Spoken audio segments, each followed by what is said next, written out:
Qual a relação entre as máscaras sociais inconscientes que usamos e um filme sobre dois jovens monstros marinhos apaixonados por vespas turbinadas?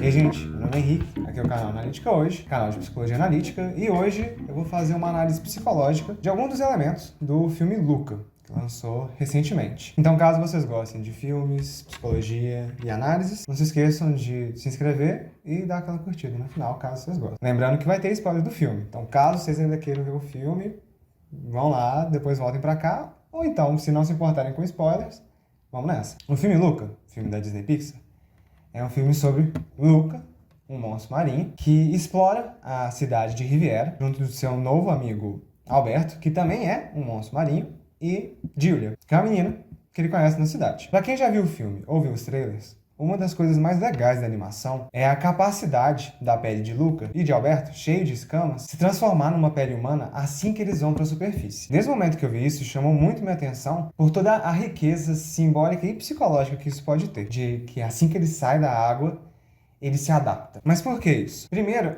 em relação à água. Na questão de interpretação de sonhos, de simbolismo, um dos significados simbólicos para a água é essa capacidade dela de revelar as coisas. A água purifica, a água tira as impurezas e ela, assim como no filme, mostra uma realidade. Geralmente mostra o interior. A água consegue ser associada facilmente a fluxo de emoções, aos sentimentos. E no filme, a água tem sempre essa presença de revelar, de desmascarar os nossos personagens. Então, assim que o Lucas sai da água, sua pele fica igual a uma pele humana, mas na hora que cai uma única gota, a transformação já volta para o que ele originalmente é. Qual que é a relação disso com psicologia? Na psicologia analítica, ela é fundada pelo psicólogo Carl Jung, há um fenômeno psíquico que ele deu o nome de persona. Persona, não é à toa que está aqui, significa máscara. Jung tirou essa ideia da máscara dos teatros gregos, em que cada um dos integrantes do teatro, da peça, usava uma máscara. E essa máscara tinha várias funções. Uma delas era para facilitar a identificação de papéis. Então, se você vê já uma máscara triste, você vai esperar por um comportamento triste, um pensamento triste desse personagem. Então, a máscara já mostra, ela revela algo que é a primeira coisa que você tem de informação, ao mesmo tempo que ela esconde.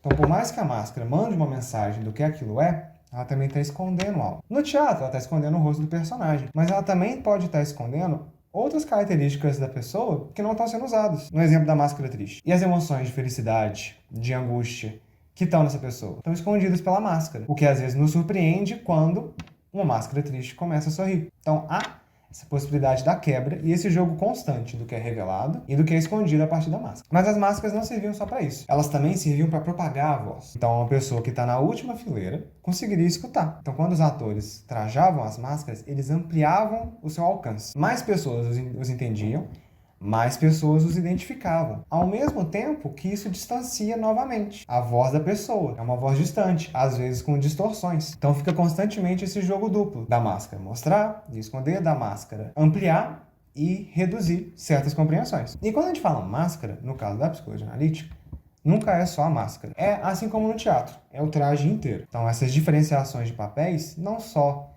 em um teatro, mas também papéis sociais, eles nunca são só uma imagem, eles nunca são só uma parte. É um todo. Você tem as roupas, as expressões, a máscara em si, as falas do papel, tudo isso delimitado, ou supostamente delimitado. E como que o Jung percebia? Percebia isso nos seus pacientes, em outras culturas, em outras mitologias. Esse aspecto quase ritual do trajar a máscara, esse faz de conta que mistura inconsciente com o consciente. Por que inconsciente? Porque é uma reação involuntária.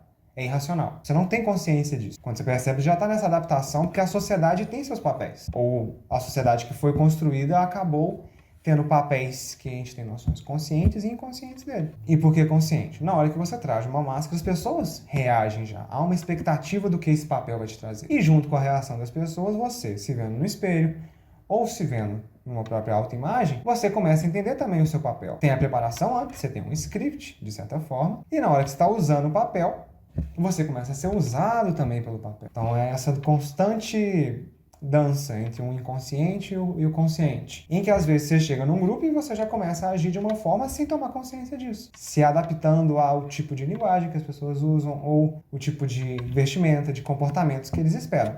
E como é que isso aparece no Luca? Primeiro, a adaptação.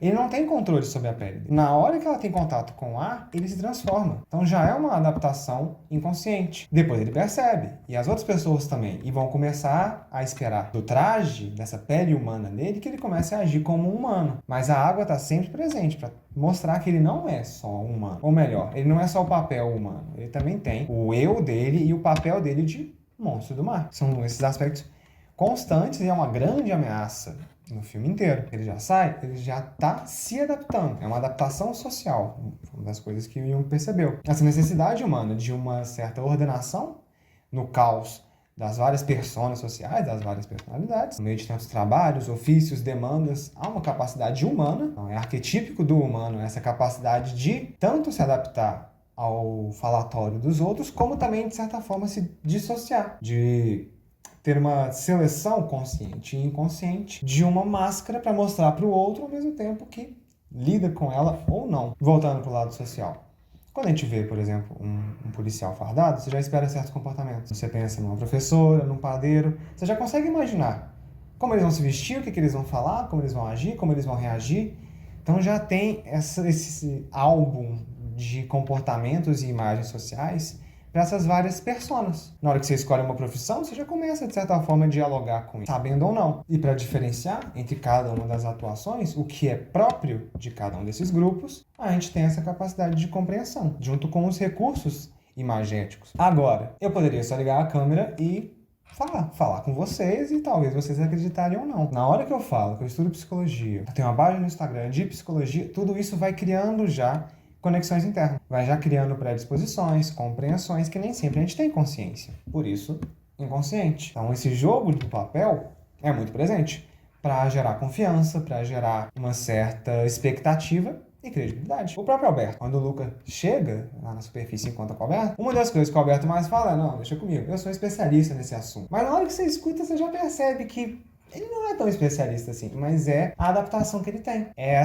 esse discurso que ele acaba passando pro Luca. De que ele sabe muito das coisas, mas é mais uma forma dele mostrar que ele não conhece sobre a superfície. Que ele não tá tranquilo com a situação dele, que ele tá abandonado. Então ele vai sempre revelando e escondendo. E às vezes essa máscara cola, toma posse. Assim como no filme Máscara, ela vai se tornando você e você vai se tornando ele. É muito fácil a gente pensar em exemplos de pessoas que acabam se identificando com essa máscara. É o que o Jung chamou dessa identificação com a persona. É o advogado, é o médico que, mesmo não estando mais como um cliente, continua agindo como um advogado ou um médico em casa. É aquela clássica: você sabe com quem você está falando? Eu sou um juiz, eu sou um desembargador, eu sou um médico. Não, é uma pessoa, mas tem o título. Esse título toma conta, começa a incorporar a pessoa. A pessoa começa a ficar menor do que o papel. Mas a persona, ela é só um aspecto da personalidade. Há um inconsciente e um consciente muito maior do que a máscara. Eu tenho a pele, meu interior, meus órgãos.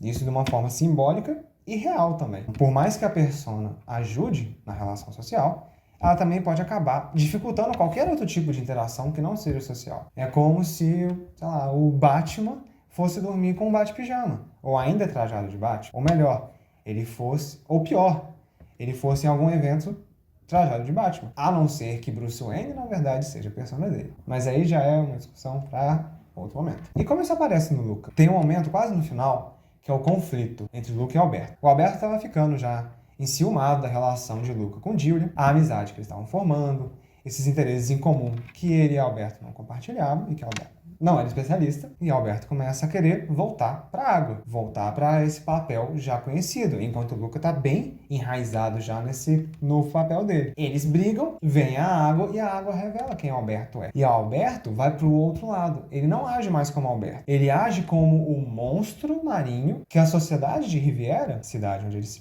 estão, espera deles. Então ele já tem um comportamento já mais monstruoso, com raiva, impetuoso, que dura pouco, mas ele se mostra mais agressivo. Enquanto o Luca vai pro outro lado. O Luca age como um humano, ele fica assustado. A gente sabe que é uma farsa, mas para ele fica um pouco dividido. A necessidade de ele se adaptar ao amigo e a realidade de Luca e se adaptar a outra realidade dele, porque o Luca não é mais só aquele Luca de antes. Ele é o Luca que sabe viver na superfície, ou que tá aprendendo.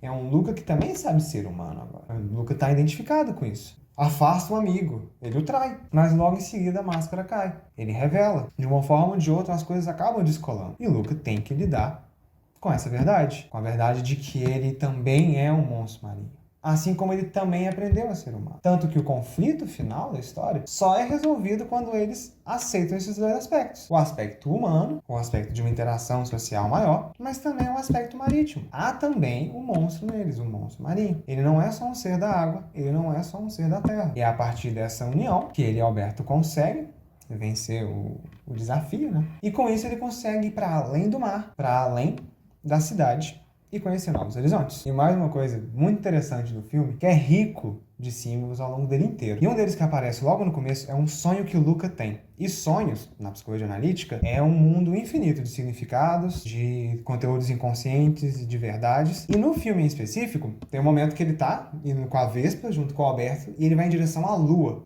O Alberto falou que é um grande peixe. E quanto mais ele vai chegando em direção à Lua, as coisas vão ficando um pouco mais assustadoras. Essa Lua brilhante, que geralmente a gente tem a ideia da luz nos orientando, ela parece estar mais ofuscando e desorientando. Isso me lembrou o mito de Ícaro, que com as suas asas, grudadas com cera, voa em direção ao sol e elas se desfazem e ele cai. Lá não é o sol, não é o fogo, é a luz da lua, essa luz do inconsciente, que quando ele vai chegando perto, a lua vira água e a verdade para ele é revelada. Já um aviso do que estava por vir, mas ele preferiu ignorar. Caídas as máscaras. Gostaram? Compartilha com a gente o que vocês acharam. Caso vocês tenham alguma outra interpretação ou outro comentário também, compartilhe, a gente vai adorar ouvir. Deixa aquele joinha, não se esqueça de inscrever, compartilhe com as amizades e até mais!